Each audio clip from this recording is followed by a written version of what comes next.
Hello everyone, I hope you're doing absolutely well. My name is Gautam and welcome back to the channel. So sir, आज का क्या topic है? Today we'll be doing a capsule revision of the topic market efficiency. ठीक है? Sir, what is this capsule revision? तो sir, capsule revisions are such topics that have a very high probability of coming in the exam, that have very high testability. What I do over here is I concise and I condense the entire topic in very small chunks ताकि it is better for retention. We can retain it, we can recall it when we're sitting in the exam, and we can do it and understand it with a lot of real life examples. ठीक है, and then once we are done with the concept, we will supplement it with question solving ताकि we are set and we consolidate the entire concept in our brains कि sir we are prepped for market efficiency. अब कोई भी question ले आओ हम solve तो कर लेंगे. ठीक है, so this is the capsule revision of market efficiency. तो what do we mean by market efficiency? पहले ये आता है मार्केट एफिशिएंसी. मार्केट एफिशिएंसी का core idea is market efficiency is how well to market prices reflect all information. जो भी information है outside in the market, geopolitics हो गई इंफॉर्मेशन या एनी रीजनल या any specific local state related information, how does this information get incorporated in the stock price, or how does it get incorporated in the price of the instrument? So I usually understood this with an analogy of how competitive the market is. So higher the competitive the market is, higher the efficiency of the market. So let us take an example. So just before the class, I was reading about Swiggy. So ना like Swiggy का क्या रहता है? Swiggy has different subdivisions बोल दो या different streams of revenue.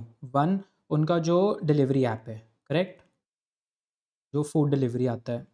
Second, it also has Instamart. Instamart is जहाँ पे you get instant groceries that you order. Then it also has, I read it for the first time, Scenes करके there is this thing. Scenes is very similar to District that is on Zomato, wherein जो भी there are any programmes और if there is any event that is happening, तो Swiggy lists it on its क्या कहते हैं, on its domain, on its app. ठीक है, and lastly it also has this thing that is snack that recently came out, wherein you get instant food within 10 minutes, similar to Zepto Cafe. So very similar to that. Snack is food delivery, but at the same time it incorporates food delivery as well as the Instamart की जो भी specifications है. तो instant food delivery. ठीक है sir, instant food delivery. I was just reading, तो Swiggy का जो शेयर प्राइस है ना इस टाइम पे इज़ अबाउट 409, 409, 409. ठीक है, अब by any chance if Swiggy comes out with another offering wherein it provides you dairy related things. Very common example, it can come out with dairy related products, poultry related products, very specifically. अब जैसे Instamart तो हो गया only for groceries, है ना? But how does it, what happens is if it comes, if Swiggy comes out with this facility wherein it gives perishable goods, जैसे milk and milk products हो गए ना वैसे. So what do you think, will it add to this value or will it decline the value of the share price? I feel the price should go up. क्यों? क्योंकि prospects of revenue have risen. Now in times to come, कल को they'll be able to even extract more revenue from customers only because of the basis of the reason कि पहले अगर कोई food delivery नहीं करवाता था या कोई इंस्टामार्ट की ग्रोसरीज नहीं लेता था या कोई इवेंट्स पे नहीं जाता था या अगर कोई फूड नहीं ऑर्डर कर रहा है, but if there is a market, untapped market of dairy, तो such people who were not accessing Swiggy पहले, now they start accessing Swiggy because of this very feature. तो इसके वजह से इनका share price should rise. This should go to 410 हो सकता है या 450. अब कितना होएगा that is very contingent, but this information of a dairy offering coming, dairy offering, how does this get incorporated into the share price? Share price, the faster it is said to be efficient. The more fast, the more efficient the market is considered to be. ठीक है. So what do we mean by efficiency?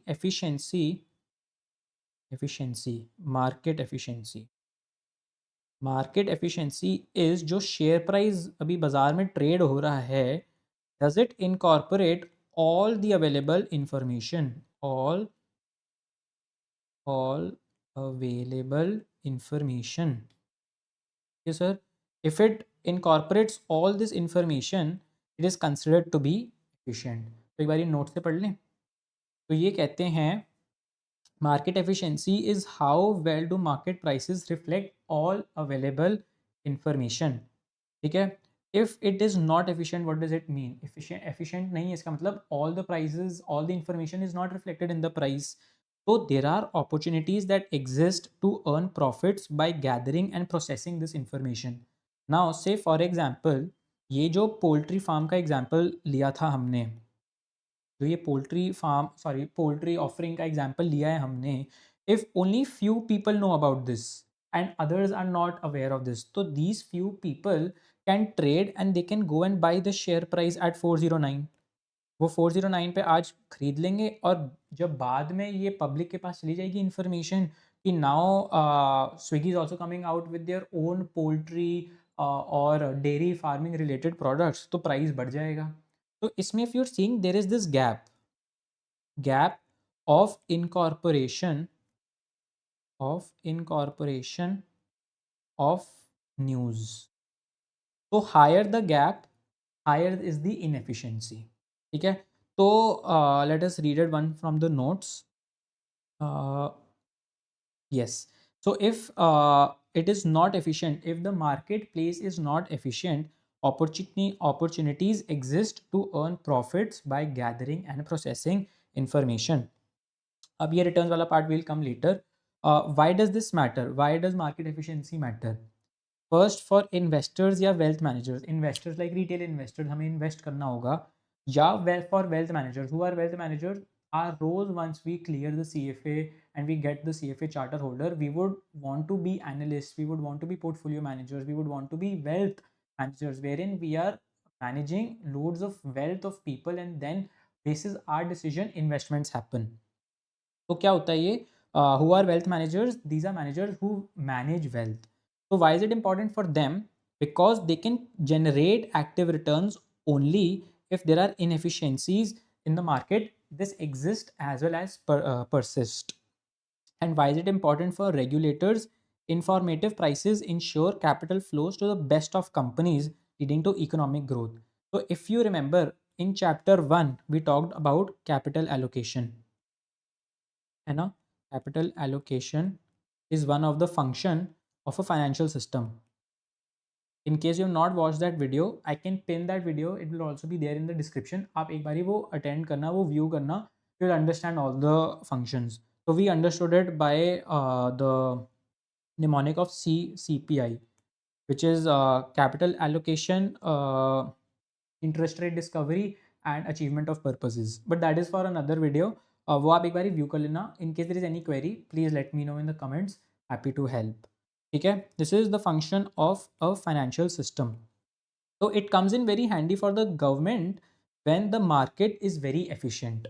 अब हमने पढ़ा था about sir what is this active passive. Active passive पढ़ लेते हैं पहले. एक्टिव पैसिव इन्वेस्टमेंट क्या होता है? तो सर हम बैठे हुए इंडिया में आज. इंडिया का जो बास्केट ऑफ सिक्योरिटीज़ है जिसके थ्रू हम मार्केट समझते हैं इज़ द निफ्टी 50.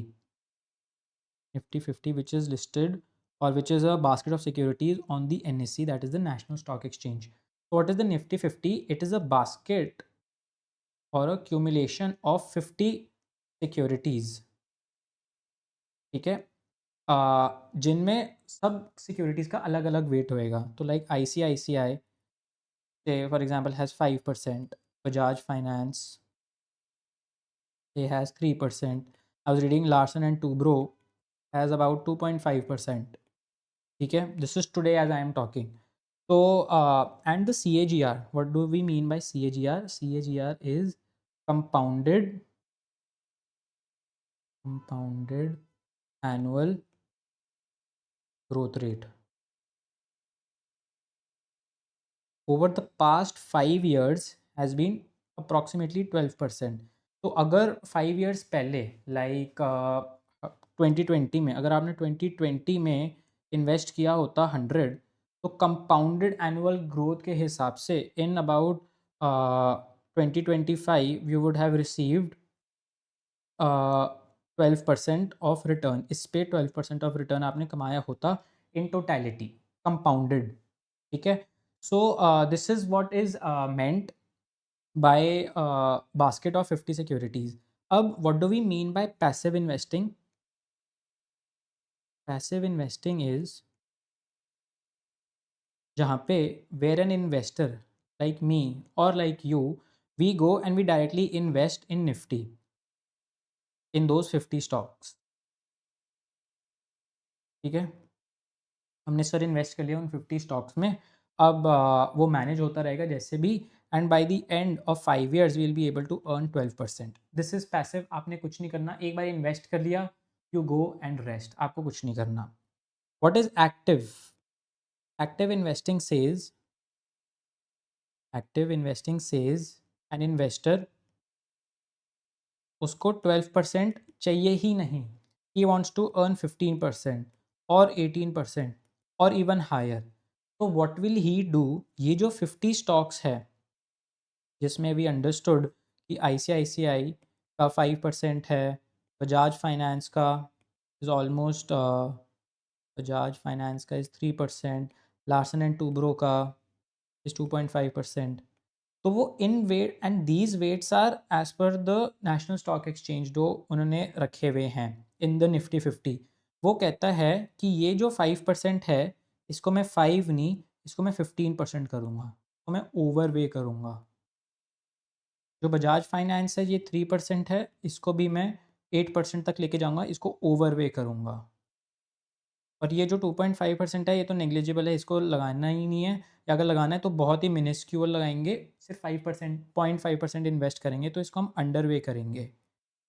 तो when you use your brains and you use your tactics, है ना, to generate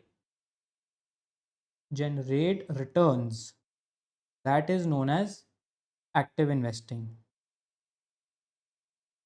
that is known as active investing. पहले वाला भी ठीक तो था, आप आराम से बस इसको इन्वेस्ट करो और आप सोफे पे बैठो, 5 साल के बाद आपको 12% मिलेगा। बट दूसरा क्या बोलता है कि मुझे 12% चाहिए ही नहीं, मुझे 15 चाहिए, मुझे 18 चाहिए, मुझे 20 चाहिए। तो उसके लिए आपको मेहनत करनी पड़ेगी, आपको शफल करने पड़ेंगे स्टॉक्स, आपको ओवर या अंडर वे करना पड़ेगा। उसके बेसिस पे आफ्टर 5 years वील सी आपने कमाया 12 से ज़्यादा या नहीं कमाया। ठीक है, so this is active investing. एक बार let us read it through the notes. What is active and passive investing? Passive investing is where you invest and you forget, ताकि you are able to meet the benchmark. Benchmark क्या था यहाँ पे? Benchmark here was Nifty. ठीक है. And what do we mean by active? Active is where we invest and actively look for opportunities to earn. Here we are wanting to beat the benchmark. Here ऊपर हम we wanted to meet the benchmark, यहाँ पे we are wanting to beat the benchmark. So investors and wealth managers, they always want to beat the benchmark. That is why they look for inefficiencies in the market. अगर inefficient होएगा, there are more opportunities, they'll be able to beat the benchmark. ठीक है, तो ये तो एक road map था एक चैप्टर का. Today what we are intending to cover is market efficiency and what are the factors that cause market efficiency या इनएफिशिएंसी. ठीक है, ऊपर we understood what is market efficiency when asset prices reflect all available information quickly and rationally, the market is set to be efficient. ठीक है, prices only react to unexpected और surprise information. जो भी new expectations होते हैं when they gate reflected in price, that is when we say yes, the market is efficient. Efficiency is judged by how fast the information gets incorporated in the price. अगर slow हो रहा है तो that is not called efficiency, that is known as inefficiency. ठीक है, in liquid markets it can be from seconds to minutes. In liquid markets is where you can buy and sell securities very easily. तो अगर बहुत fast आप bye और cell कर सकते हो सिक्योरिटीज, तो ये जो एफिशिएंसी इनएफिशिएंसी का कॉन्सेप्ट होएगा वो बहुत फास्ट होएगा, बहुत क्विक होएगा. ठीक है, And there is this note, if traders repeatedly earn profits easily buy sell करके, तो the market is said to be inefficient. ठीक है. अब let us understand what are the factors that affect market efficiency. हम कब बोल सकते हैं कि मार्केट इज एफिशिएंट और inefficient? Market participants, more the investors and analysts that are following the security, we can say higher is the efficiency, क्योंकि सभी उस सिक्योरिटी को ही देख रहे हैं. तो जैसी थोड़ी मिस प्राइसिंग होएगी या जैसी नई इन्फॉर्मेशन आएगी, हम उसको एकदम से इनकॉर्पोरेट कर लेंगे. ठीक है. if the if the market is open for trading to foreigners also, this increases the participants, leading to improved efficiency, so greater efficiency. Small and illiquid markets, there are fewer followers, slower reaction, therefore less of efficiency. ऊपर जो हमने पढ़ा था liquid markets से, जहाँ पे buying और selling बहुत इजीली हो सकता है. बाइंग सेलिंग बहुत इजी, हमने आज बाई किया, एक सेकंड के बाद हमने सेल किया, एक सेकंड के बाद बाय, उसके बाद एक सेल किया. बट अगर इलिक्विड मार्केट है कि आपने आज बाई किया, आपको 2 दिन के बाद मिलेगा, फिर 2 दिन के बाद सेल करोगे, फिर आपको मिलेगा, तो there is a lot of lag that is happening. If there is this lag, तो हम बोलते हैं द मार्केट इज इनएफिशिएंट. ठीक है. Available information available and disclosure. So more the financial news, analyst coverage and disclosures, greater is the efficiency. अगर ज़्यादा news available हो, हम एक न्यूज़ को हम इकोनॉमिक टाइम्स पे पढ़ सकते हैं, फिर वही सेम हम ब्लूमबर्ग के एक टर्मिनल पे देख सकते हैं. ब्लूमबर्ग इज जैसे इकोनॉमिक टाइम्स है वैसे ही Bloomberg, but it is very specifically for finance professionals. तो हम ब्लूमबर्ग के टर्मिनल पे देख सकते हैं, रॉयटर्स के टर्मिनल पे देख सकते हैं. तो the more the information, more efficient will be the market. ठीक है. Fairness is crucial, all investors should access the information equally. ऐसा ना हो कि कुछ इन्फॉर्मेशन आज आ रही है, कुछ इन्फॉर्मेशन बाद में आ रही है, ताकि आज जिसके पास आ रही है वो इन्फॉर्मेशन बहुत ही सिलेक्टिवली ट्रेड कर पाए and he makes a profit. This is also known as insider trading. ऐसा नहीं होना चाहिए. अगर ऐसा होगा, market is set to be inefficient. इसलिए SEBI also comes out with prohibition of insider trading rules, and it has LODR. LODR is listing obligations and disclosure requirements, जहाँ पे जो भी प्राइस सेंसिटिव रिलेटेड इंफॉर्मेशन होती है ना, this should be disclosed in a very proper way to the exchange. And ये जो disclosures होते हैं, they range from quarterly to semi annually to annually. तो ये डिपेंड करता है कि किस टाइप ऑफ इंफॉर्मेशन है, उसके बेसिस पे we need to disclose it to the exchange, ताकि someone should not benefit this should not benefit on this unethically. ठीक है. फिर आता है limits to trading.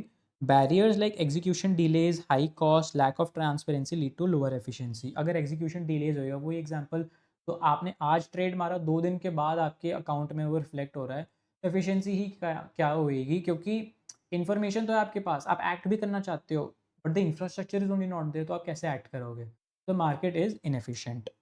Restrictions on trading, like short selling के रिस्ट्रिक्शंस है होते हैं. SEBI has removed, SEBI has SLB restrictions, yes SLB scheme, जैसे that is stock lending and borrowing, on which it talks about when you want to short sell a security. आपके पास एक security है नहीं, but you want to sell and you want to take the proceeds. तो what is the entire procedure? आपको आगे जाना पड़ेगा, you have to file a declaration. तो अगर इतना कंप्लायंस, इतने रेगुलेशंस हैं, तो वैसे आपको आपको लगेगा कि यार एक इन्फॉर्मेशन पे ट्रेड करने के लिए आपको कितना कंप्लायंस करना पड़ेगा, तो छोड़ो, करते ही नहीं है. तो the more restrictions, the lesser is the efficiency. ठीक है. फिर आता है cost. Cost is transaction cost and information acquisition cost. अब एक ट्रेड करने के लिए, अब जैसे हमने एग्जांपल पढ़ा था स्विगी का अभी 409 चल रहा है प्राइस. ठीक है. एंड विद द इंफॉर्मेशन कि it is coming out with the dairy offering as its new vertical, it is expected कि ये जो प्राइस होगा ये 420 का हो जाएगा. तो प्रॉफिट कितना कमा पाएंगे अगर हम एक्टिवली ट्रेड करें इस पे और इमीडिएटली ट्रेड करें? तो we can earn a profit of 11 rupees. ठीक है. बट ये ट्रांजैक्शन करने के लिए ही अगर हमारे 20 रुपये लग रहे हैं, तो would you as a prudent investor want to trade on this? You would not want to trade, क्योंकि आपका नेट में -9 का लॉस ही है. आप क्यों ही ट्रेड करना चाहोगे? आप बोलोगे छोड़ पड़ा, हमें चाहिए ही नहीं. ठीक है. So it says transaction cost, mispricing must be larger than the cost to exploit it. If the cost is greater than the mispricing, there is no point of trading. So it should always be efficient within bounds. This is a line, this is a phrase given in the text. ठीक है. And lastly information acquisition cost, जो हमने information ऊपर पढ़ा था, it is available Reuters पे, it is available economic times पे, this improves efficiency. अब इसको कलेक्ट करने का भी एक कॉस्ट होता है ना, you will have to take subscriptions. तो is it beneficial to you और is it not beneficial to you? It all depends on what is the cost of acquiring such information. So analysts incur cost, therefore they need to they need this compensation कि if this cost is being incurred by them, at least they're able to generate profit. ठीक है. So there are two views to this. जो भी हम cost incur करते हैं, cost incurred are wasteful, cost prices already reflect the information. अगर efficient market है तो इट इज़ ऑलरेडी रिफ्लेक्टेड, तो आपको कॉस्ट आपको बेयर करनी नहीं चाहिए फॉर सच सब्सक्रिप्शंस, कि वो पहले ही इंक्लूडेड है in the share price. But the modern view says कि prices must reward information gathering, else no one would do it. अगर आपको लगता है हमेशा ही if the market is efficient and ये जो प्राइजेज़ है they always reflect all the information, तो एफिशिएंट है, इसकी कोई रिक्वायरमेंट ही नहीं है, तो कोई गैदर ही नहीं करेगा information. Research, investing basis your research, ये होगा ही नहीं एज अ टॉपिक, है ना. तो modern view says that sometimes it is required so that you can reward them. ठीक है. Lastly there is this Grossman Stiglitz का paradox wherein they say कि markets can not be perfectly efficient, some inefficiency must exist to reward research. ठीक है sir. तो this is what I wanted to share market research के topic में. We can quickly do some questions ताकि हमारी prep एकदम consolidate हो जाए. मार्केट एफिशिएंसी के questions. If markets are efficient, the difference between the intrinsic value and the market value of a company security is what? Intrinsic value is the should be price. ठीक है. ये हमने पढ़ा equity valuation वाले chapter में. Intrinsic value is the should be price, जो होना चाहिए, and market price is the actual price. तो if markets are considered to be efficient, efficient मतलब all the information is already there in the share price, तो the should be price should be equal to the actual price, है ना. तो the difference between both would be zero. Answer देख लें इसका. Answer is B. He is correct. A security's intrinsic value and market value should be equal when markets are efficient. ठीक है sir. Next, intrinsic value of an undervalued asset. Undervalued asset मतलब what is an undervalued asset? Undervalued asset is जिसका intrinsic value is higher than the market price. Market price में बहुत कम है, तो intrinsic value is greater than the asset's market price. Correct, B. ठीक है. Third, the market value of an undervalued price, same, this is also related to this. The market value is greater than the asset's intrinsic value, no.